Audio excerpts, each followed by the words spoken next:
On December 22, 2014, the dark web landscape was forever altered when a marketplace known as Alphabay quietly launched its operations in the shadowy corners of the internet.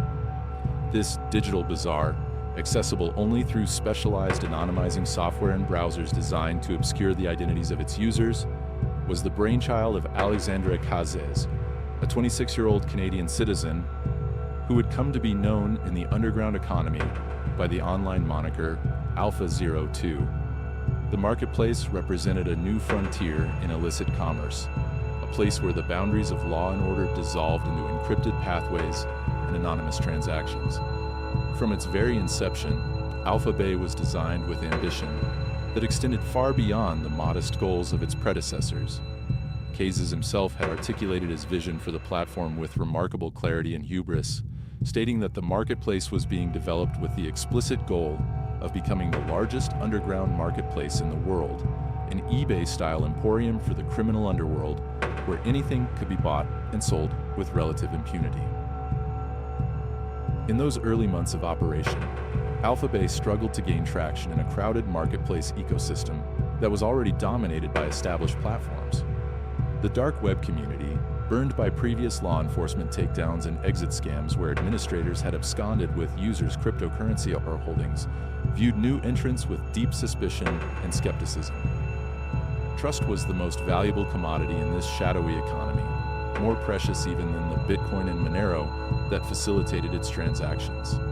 Users remembered all too well the dramatic fall of Silk Road in November 2013, when federal authorities had seized that pioneering dark web marketplace, and its administrator Ross Ulbricht had been arrested and subsequently sentenced to double life imprisonment plus 40 years without the possibility of parole. The message from that prosecution had been unambiguous. The dark web was not beyond the reach of law enforcement, and the consequences for those who operated such platforms would be severe and unforgiving. Yet, despite these initial challenges, Alphabay began to experience steady and then exponential growth. By early 2015, the marketplace had established itself as a serious contender in the dark web ecosystem. The platform's user-friendly interface, which closely mimicked the familiar design elements of legitimate e-commerce sites, made it accessible even to those with limited technical sophistication. Vendors could create detailed product listings, complete with photographs, descriptions, and user reviews. Buyers could browse through carefully organized categories, compare prices, read feedback from previous customers, and make purchases with a level of convenience that would have been unthinkable in the street-level drug trade or traditional black markets. An escrow system provided a measure of security for transactions, holding payments until buyers confirmed receipt of their purchases, theoretically protecting both parties from fraud. The marketplace accepted multiple cryptocurrencies, with a particular emphasis on privacy-focused options like Monero, which offered additional layers of anonymity beyond what Bitcoin could provide. The range of illicit goods and services available on Alphabay was staggering in its breadth and depth. Controlled substances of every description were offered for sale, from marijuana and psychedelics to methamphetamine, heroin, cocaine, and synthetic opioids, including fentanyl, the powerful drug that was increasingly linked to overdose deaths across North America. But drugs were just the beginning. The marketplace also hosted vendors selling stolen and fraudulent identification documents, including passports, driver's licenses, and social security cards. Compromised credit card information and bank account credentials were available in bulk.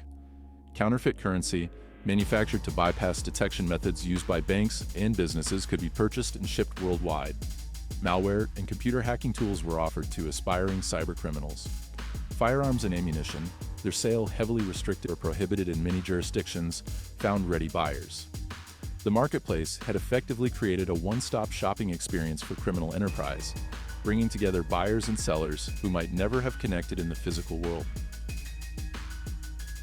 Among the thousands of vendors who set up shop on Alphabay during these formative years were two individuals who would later become central figures in one of the largest dark web marketplace prosecutions in history. Thomas Pavey, a 38-year-old man from Ormond Beach, Florida, operated under the username Dope Nugget. His partner in this criminal enterprise was Raheem Hamilton, a 28-year-old from Suffolk, Virginia, who used the online aliases Sydney and Zero Angel. Together, these two men recognized the opportunity that Alphabay presented, not for purchasing illicit goods, but for selling them. Their particular specialty was counterfeit United States currency. Using techniques designed to defeat the security features embedded in genuine bills, they manufactured fake money that they claimed could pass visual inspection and evade the detection tools used by merchants and financial institutions. They advertised their products with the confidence of seasoned salesmen, touting features that would make their counterfeit bills appear authentic to the untrained eye and even to some sophisticated detection methods. The business of selling counterfeit currency on Alphabay proved profitable for Pavey and Hamilton.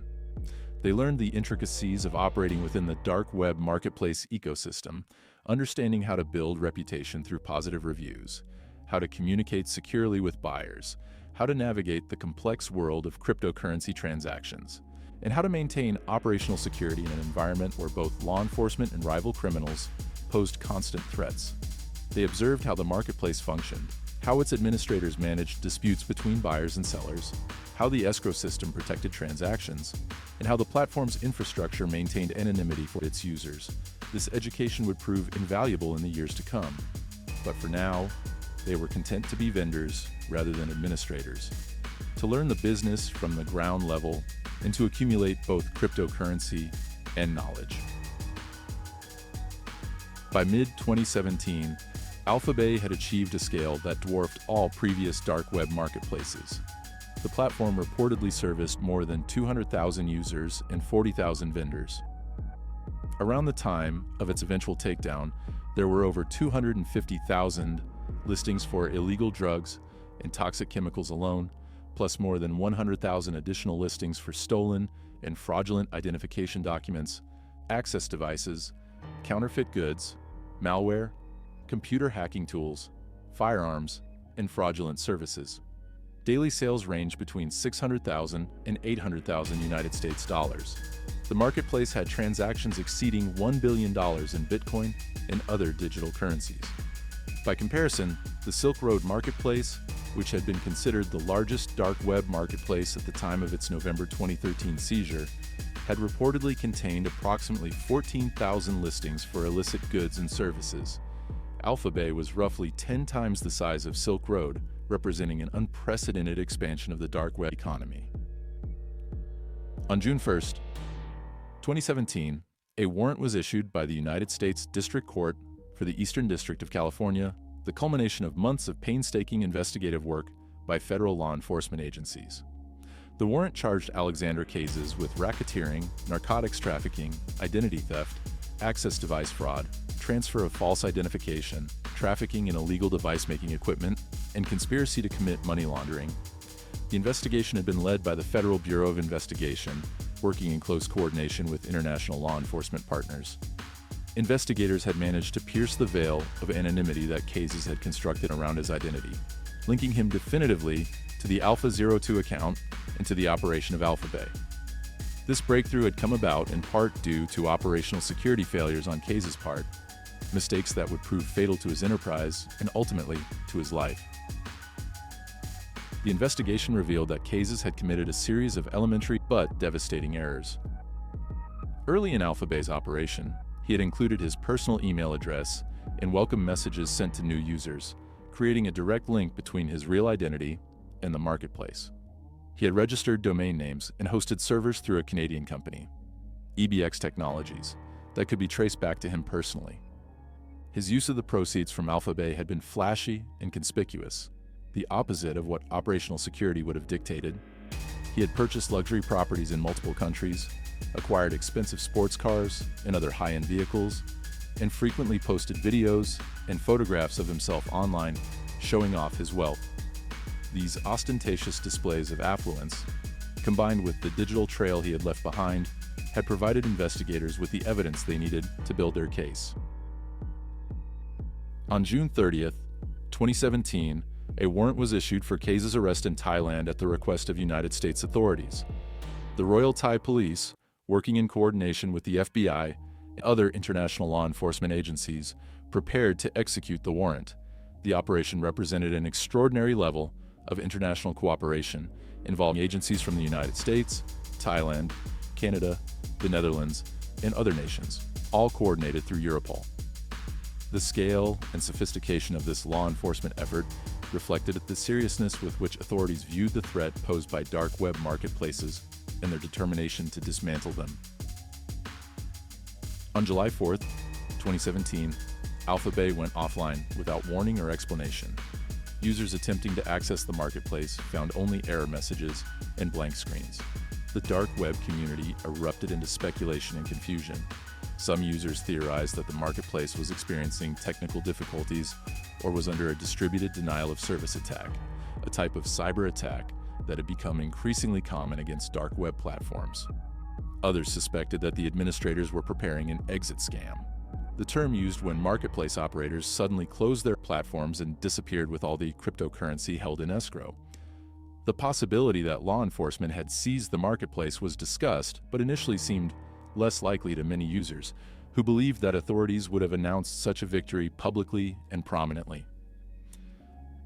On July 5, 2017, Alexandra Kazis was arrested by the Royal Thai Police in Bangkok, Thailand, where he had been living in luxury funded by Alphabay's profits. At the time of his arrest, Kazis was logged into his laptop computer, performing administrative functions on an Alphabay server. The laptop was unencrypted, a stunning lapse in operational security for someone running the world's largest dark web marketplace. The device reportedly contained an unencrypted personal net worth statement that mapped all of Kazis' global assets across multiple jurisdictions, essentially providing investigators with a complete roadmap to his criminal proceeds. The servers hosting Alphabay were physically located at the Canadian company EBX Technologies, directly linked to Kazis. These servers contained multiple constantly open and unencrypted hot cryptocurrency wallets, providing immediate access to vast sums of digital currency. The combination of these security failures meant that law enforcement had hit the jackpot, obtaining not just evidence of Kazis' guilt, but also the means to seize his assets and potentially identify other individuals involved in the marketplace. Within days of his arrest, Alexandra Kazis was found dead in his cell in Thai custody. Thai authorities indicated that they suspected suicide, though the exact circumstances of his death have remained somewhat unclear. Kazis had been facing up to 20 years in prison for his role in operating Alphabay, and the evidence against him was overwhelming. His death brought an abrupt and tragic end to the Alphabay story, but it would prove to be merely the first chapter in a much longer narrative about dark web marketplaces and the individuals who operated them. On July 20, 2017, Attorney General Jeff Sessions held a press conference in Washington, D.C., flanked by Deputy Attorney General Rod Rosenstein and Acting FBI Director Andrew McCabe, to announce what Sessions called the largest darknet marketplace takedown in history. The formal announcement confirmed what many in the dark web community had already suspected. Law enforcement had seized Alphabay's infrastructure and arrested its founder. Sessions spoke with evident satisfaction about the operation, emphasizing that the takedown demonstrated that the anonymity of the dark web was, in his words, illusory. He stressed that federal authorities would continue to pursue those who use the dark web for criminal purposes, sending an unmistakable message that these platforms were not beyond the reach of law enforcement. Acting FBI Director McCabe provided additional context about the scale of the operation, noting that Alphabay was roughly 10 times the size of Silk Road and that the investigation had involved multiple servers in different countries, hundreds of millions of dollars in cryptocurrency, and a darknet drug trade that had spanned the globe. Rob Wainwright, Executive Director of Europol, characterized the takedown as one of the most successful coordinated actions against cybercrime in recent years, praising the imaginative and resourceful way that United States and European authorities had combined their efforts. Acting Administrator Chuck Rosenberg of the Drug Enforcement Administration emphasized that the case demonstrated law enforcement's commitment to finding and prosecuting drug traffickers who attempted to hide behind the supposed anonymity of the dark web, adding ominously, "More to come." The press conference also revealed that the operation against Alphabay had been coordinated with efforts by Dutch law enforcement to investigate and take down Hansa Market, another prominent dark web marketplace. In what would prove to be one of the most sophisticated aspects of the entire operation, Dutch authorities had actually seized control of Hansa Market on June 20, 2017, but had continued to operate it covertly for approximately 1 month without any indication to users that the marketplace was under law enforcement control. This meant that when Alpha Bay users, panicked by that marketplace's sudden disappearance, migrated en masse to Hansa seeking a new platform for their illicit transactions, they were unknowingly providing information directly to law enforcement. The Dutch authorities collected extensive data on vendors, buyers, and transactions, intelligence that would lead to numerous additional arrests in the months and years to come. The sophistication of this operation sent shockwaves through the dark web community, shattering assumptions about operational security and creating a profound crisis of trust that would reshape the entire ecosystem. The fall of Alpha Bay and Hansa created a power vacuum in the dark web marketplace landscape. For months following the takedowns, deposits to remaining marketplaces dropped significantly. Vendors and buyers, confounded and frightened by the revelation that law enforcement could not only seize marketplaces, but actually run them covertly, retreated from the ecosystem. Established marketplaces that predated the Alpha Bay and Hansa takedowns, such as Dream Market and Wall Street Market, continued to operate, but struggled to gain the trust of users who were now acutely aware that any platform could potentially be compromised. No clear leader emerged to replace Alpha Bay. The dark web marketplace ecosystem entered a period of uncertainty and consolidation, with users weighing their desire to continue participating in illicit commerce against the very real risk that they were being surveilled by law enforcement. It was into this chaotic and uncertain environment that Thomas Pavey and Raheem Hamilton saw their opportunity. The two men, who had gained valuable experience selling counterfeit currency on Alpha Bay before its demise, recognized that the dark web still needed a major marketplace, a platform that could serve the needs of the thousands of vendors and hundreds of thousands of buyers who had been displaced by the Alpha Bay shutdown. They understood the infrastructure requirements. Having observed how Alpha Bay had been structured and operated, they knew what features vendors and buyers valued most. They had accumulated cryptocurrency from their previous illegal sales that could be used to fund the development and launch of a new platform. Most importantly, they believed they could avoid the operational security mistakes that had doomed Alexandre Cazes, learning from his fatal errors to build a marketplace that could operate successfully while remaining beyond the reach of law enforcement. The two men began working on their new venture in the latter half of 2017. During the months of confusion and fear that followed the Alpha Bay and Hansa takedowns, they initially conceived of the marketplace as a direct spiritual successor to Alpha Bay, even planning to call it Omega Bay as a deliberate homage to the fallen platform. They obtained and utilized the same source code that had powered Alpha Bay, mimicking its layout, style, and design elements. This decision was strategic, calculated to appeal to former Alpha Bay users by providing them with a familiar interface and user experience. The marketplace would include all the features that had made Alpha Bay successful: organized categories for different types of illicit goods and services, a robust escrow system, vendor rating and review mechanisms, support for multiple cryptocurrencies, including privacy-focused options like Monero, and an infrastructure designed to maintain anonymity for administrators, vendors, and buyers alike. They even included a memorial to Alexandre Cazes, with the message "In memory of Alexandre Cazes," a gesture that was part tribute and part marketing, signaling to potential users that this new marketplace carried forward the legacy of Alpha Bay. On February 1st, 2018, approximately 6 to 7 months after the demise of Alpha Bay and Hansa, Thomas Pavey and Raheem Hamilton officially launched their new dark web marketplace. By this time, they had changed the name from Omega Bay to Empire Market to avoid confusion with Omega Market, a rival platform. The choice of name was deliberately imperial, suggesting dominance, permanence, and strength. The marketplace went live on the Tor network, accessible only through specialized anonymizing software, with an address ending in the distinctive .onion suffix that marked it as a hidden service. The launch was carefully orchestrated with announcements on dark web forums and Reddit before the platform's subsequent ban of fraud-related subreddits, soliciting feedback from potential users and charting the marketplace's development progress at every stage. Initially, Empire Market faced the same challenges that had confronted Alphabay in its early days, establishing trust and credibility in a community that had become deeply suspicious of new platforms.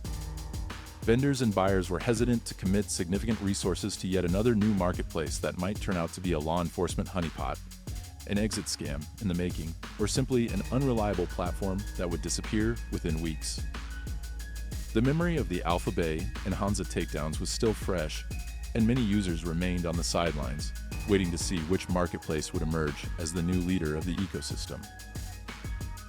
But Pavey and Hamilton proved to be patient and strategic operators.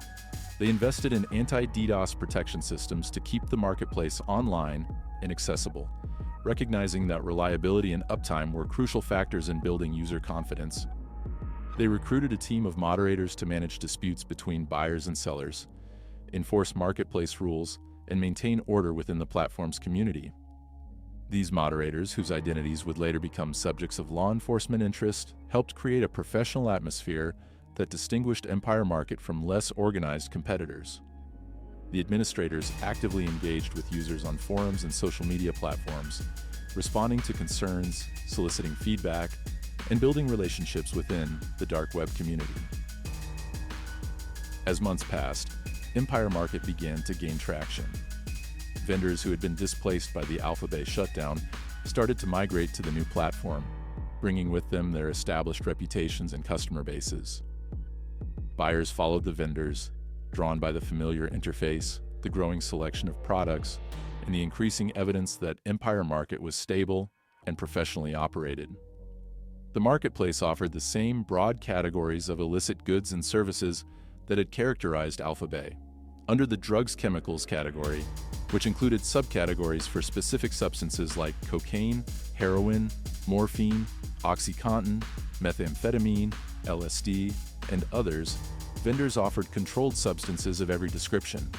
The fraud category provided access to compromised and stolen account credentials, stolen and counterfeit credit card information, and tools for identity theft and financial fraud. Counterfeit items included fake currency, fraudulent identification documents, and other manufactured goods designed to deceive. The software/malware section offered computer hacking tools, malicious software, and cybercrime services to aspiring digital criminals. The marketplace's transaction system operated smoothly, using cryptocurrency to facilitate anonymous commerce. Buyers would browse available products, reading descriptions and reviews left by previous customers. When they decided to make a purchase, they would transfer Bitcoin, Monero, or Litecoin into the marketplace's escrow system. The funds would remain there until the buyer confirmed receipt of their goods and was satisfied with the quality, at which point the cryptocurrency would be released to the vendor. This escrow arrangement protected both parties, providing buyers with recourse if vendors failed to deliver as promised, and ensuring that vendors would be paid once they fulfilled their obligations. After transactions were completed, buyers could review and rate their purchases on multiple criteria, including a stealth rating that evaluated how well vendors had concealed the illicit nature of shipments to avoid detection by law enforcement or postal inspectors. Pavey and Hamilton generated revenue through the marketplace by taking a percentage of each cryptocurrency transaction, essentially collecting a commission on every sale facilitated through Empire Market. These proceeds, which would eventually amount to tens of millions of dollars, were used to pay themselves and to compensate the team of moderators who helped manage the platform's operations. The business model was straightforward and highly profitable, requiring relatively little overhead while generating enormous returns. As long as the marketplace remained online and continued to attract vendors and buyers, the money would continue to flow. By March 2019, Dream Market, another major dark web marketplace that had predated Alphabay, announced plans to shut down operations. The administrators cited the increasing frequency and sophistication of distributed denial-of-service attacks, which had become a persistent problem across the dark web marketplace ecosystem. These DDoS attacks, which overwhelmed marketplace servers with massive volumes of traffic to render them inaccessible, were often conducted by rival marketplace operators seeking to drive users to their own platforms or by extortionists demanding payment to cease their attacks. Dream Market's exit created another opportunity for Empire Market to expand its user base, and vendors and buyers from the closing marketplace began to migrate to Empire and other platforms. Empire Market, which had been diligently working to establish itself as a reliable and trustworthy platform, was well positioned to capitalize on these migrations.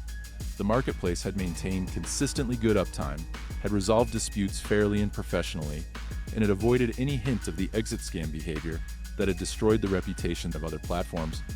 When dozens of administrators of other marketplaces were conducting exit scams in 2018 and 2019, closing their platforms suddenly and absconding with users' escrowed cryptocurrency, Empire Market remained operational and loyal to its user base. This track record of reliability and trustworthiness became one of the marketplace's most valuable assets, helping it attract and retain users, even as competitors fell by the wayside. However, Empire Market's success also made it a target. Throughout 2019, the marketplace faced an onslaught of DDoS attacks that exploited a vulnerability in the Tor network, affecting most darknet marketplaces. These attacks were persistent, sophisticated, and disruptive, often rendering the marketplace inaccessible for hours or even days at a time. Empire Market invested heavily in DDoS mitigation measures, implementing a system they called in-game, and later switching to another provider's anti-DDoS services. They also established a mirror system with multiple .onion addresses, theorizing that if attackers overwhelmed one address, users could access the marketplace through alternatives. During one particularly severe period of attacks, evidence would later suggest that Empire Market's administrators made a controversial decision. They began paying protection money to one of the principal attackers. An individual known as Stax420, also called Gustav, was reportedly receiving payments of $10,000 to $15,000 per week from Empire Market in exchange for not conducting DDoS attacks against the platform.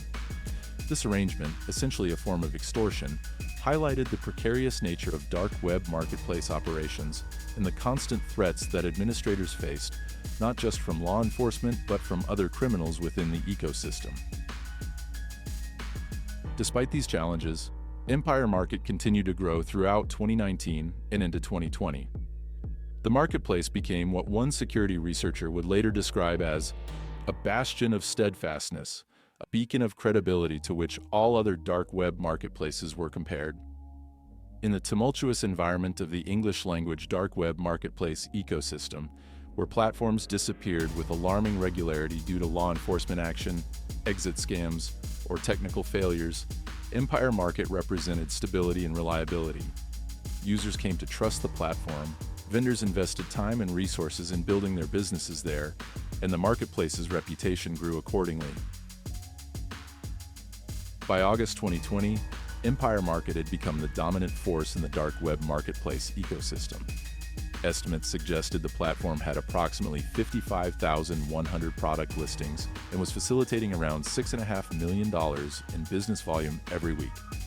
The marketplace had processed approximately 4 million transactions between vendors and buyers since its February 2018 launch, with a total value exceeding $430 million.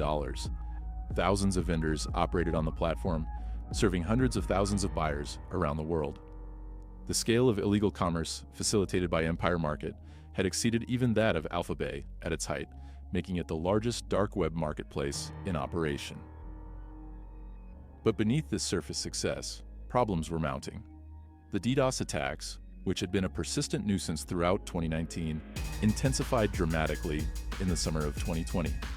Multiple threat actors appeared to be targeting Empire Market simultaneously, overwhelming even the marketplace's upgraded defenses. The platform experienced frequent outages and severe performance degradation, frustrating users and raising questions about whether the administrators could maintain the level of service that had made Empire Market successful.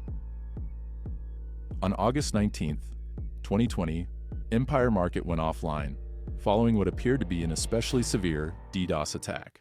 The marketplace, which had maintained relatively stable uptime for 4 months prior to this incident, suddenly became inaccessible across all of its mirror addresses.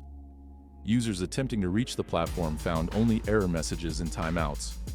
The dark web community, accustomed by now to such disruptions, initially remained optimistic that Empire Markets administrators would resolve the issue as they had in the past.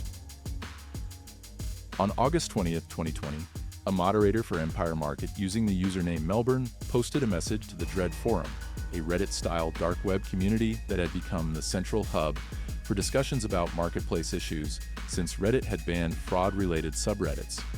Melbourne confirmed that Empire Market was indeed experiencing a DDoS attack and assured users that the administrators were working hard to develop a fix.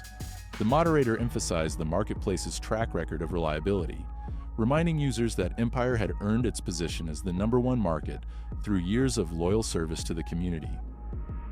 "We are the #1 market, and it is your trust that has allowed us to get here," Melbourne wrote. "Trust is earned over time. When dozens of admins were scamming in 2018 and 2019, we were the only market to stay loyal to you. This is who we are. Our character has not changed. Many want to see us fall, but we are not going anywhere." On August 21st, 2020, Melbourne posted another message warning users against FUD, fear, uncertainty, and doubt, and claiming that developing a safe and secure solution would take time. Monero deposits and withdrawals on the platform had stopped working, adding to users' growing concerns. The moderator attempted to project confidence and reassurance, but the extended downtime was beginning to erode the trust that Empire Market had so carefully built. On August 22nd, 2020, Empire Market shuttered its illicit operations permanently.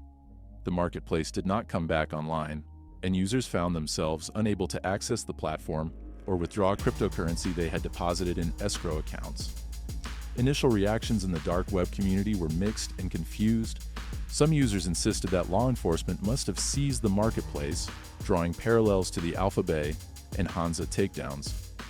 Others suggested that the administrators, exhausted by the constant DDoS attacks and the stress of operating a major criminal enterprise, had simply decided to close up shop. But as hours turned into days, and days turned into weeks, a third and far more damaging theory gained credence. Empire Markets administrators had conducted an exit scam, deliberately closing the marketplace and absconding with users' funds. On August 23rd, 2020, observers monitoring blockchain transactions began to notice that Bitcoins held in Empire Markets wallets were being moved to offline storage, a strong indication that someone with access to those funds was attempting to steal them rather than return them to users.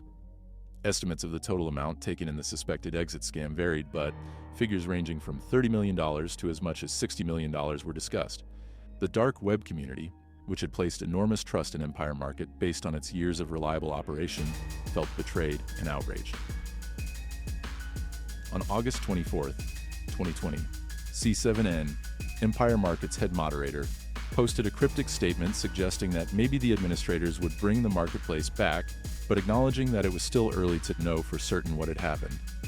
The tentative, uncertain nature of this message only fueled speculation that something had gone seriously wrong. On August 25th, 2020, C7N released a detailed and devastating statement that confirmed many users' worst fears. The moderator explained that the in-game anti-DDoS filter, which Empire Market had relied upon for protection, had proven useless in practice.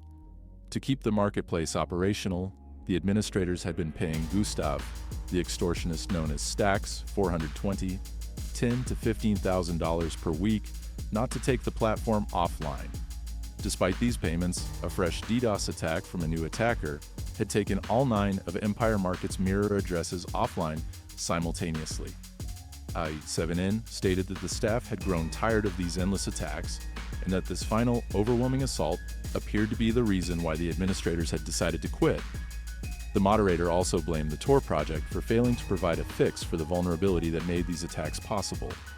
Most significantly, C7N acknowledged that the marketplace's admin panel had been down for over 48 hours and that the administrators were no longer reachable through their Jabber instant messaging accounts, clear indications that they had abandoned the platform. Shortly after posting this message, C7N deleted his account from the Dread Forum entirely.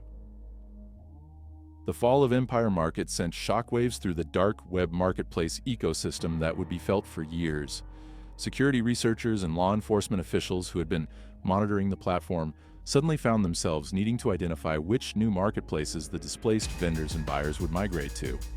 Competing platforms like White House Market, Icarus Market, which would itself experience an exit scam shortly thereafter, versus Canadian headquarters, and others saw influxes of new users.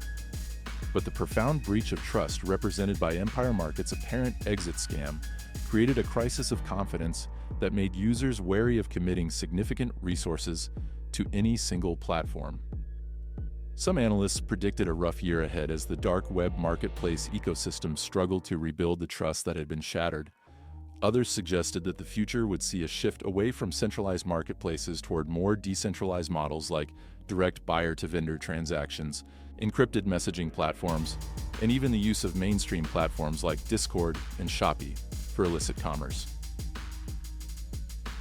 For most observers, the story of Empire Market appeared to have ended with the August 2020 exit scam. The marketplace was gone.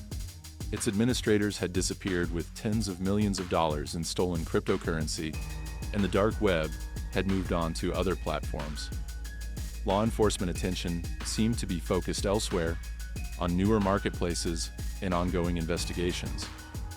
The operators of Empire Market appeared to have successfully executed their exit scam and vanished into the digital shadows with their ill-gotten gains.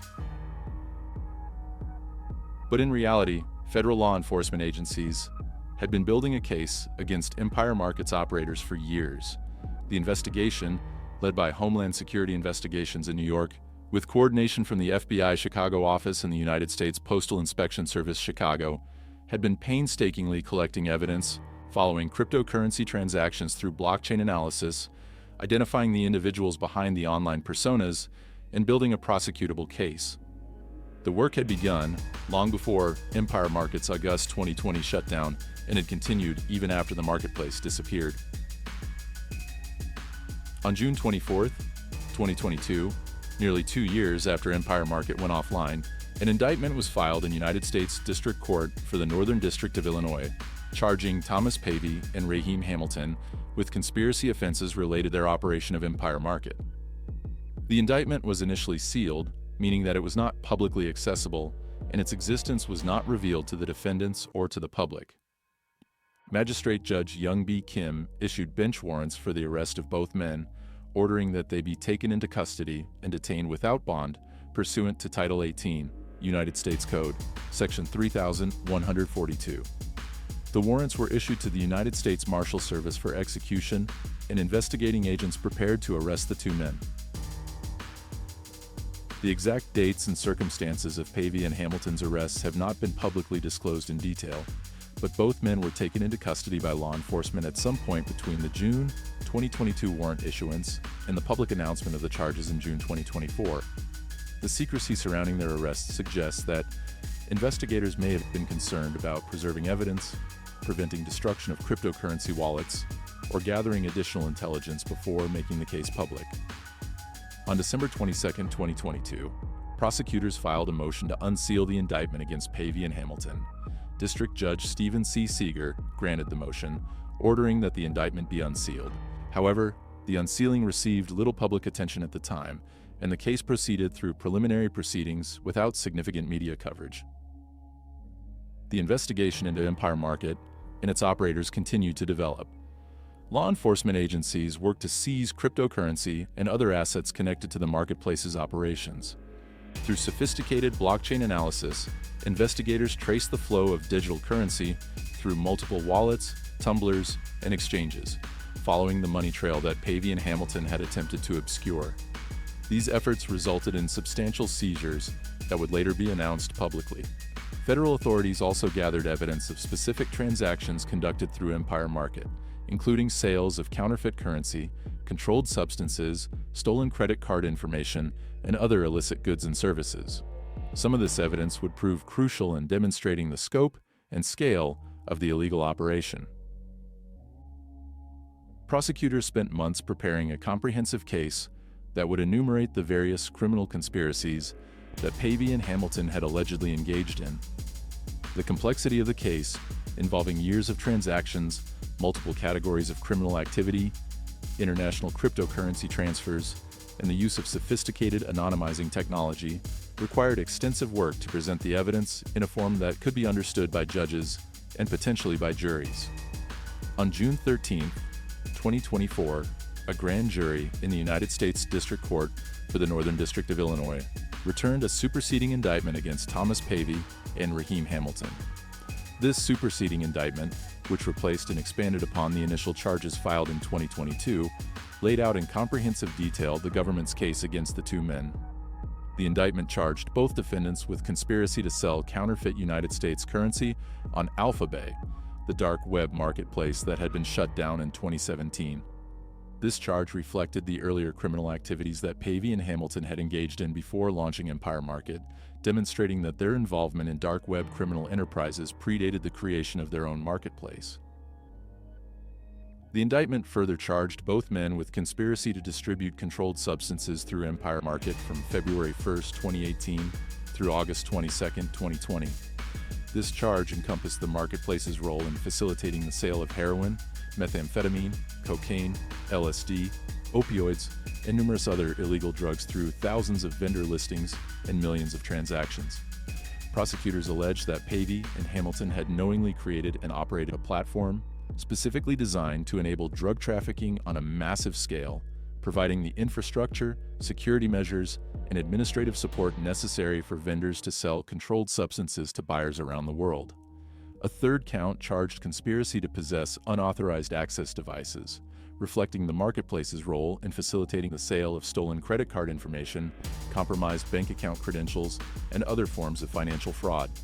The indictment detailed how Empire Market's fraud category had provided a ready marketplace for cybercriminals to monetize stolen financial data, enabling identity theft, credit card fraud, and other forms of financial crime that victimized individuals and institutions globally. A fourth count charged conspiracy to sell counterfeit currency on Empire Market. According to the indictment, unnamed customers, including at least one individual who lived in Northern Illinois, had placed multiple orders for counterfeit money through the marketplace. Prosecutors alleged that Pavey and Hamilton had not only allowed vendors to sell fake currency on Empire Market, but had themselves continued to engage in this activity, telling customers about features designed to thwart counterfeit detection tools and make counterfeit bills appear to be genuine currency. In at least one instance detailed in the indictment, counterfeit United States currency had been sold directly to a law enforcement agent through Empire Market, providing prosecutors with direct evidence of the criminal activity. The fifth and final conspiracy count charged money laundering, alleging that Pavey and Hamilton had engaged in financial transactions designed to conceal the nature, source, and ownership of the proceeds from their illegal activities. The indictment detailed how the two men had used cryptocurrency to obscure the movement of money through the marketplace, had encouraged users to employ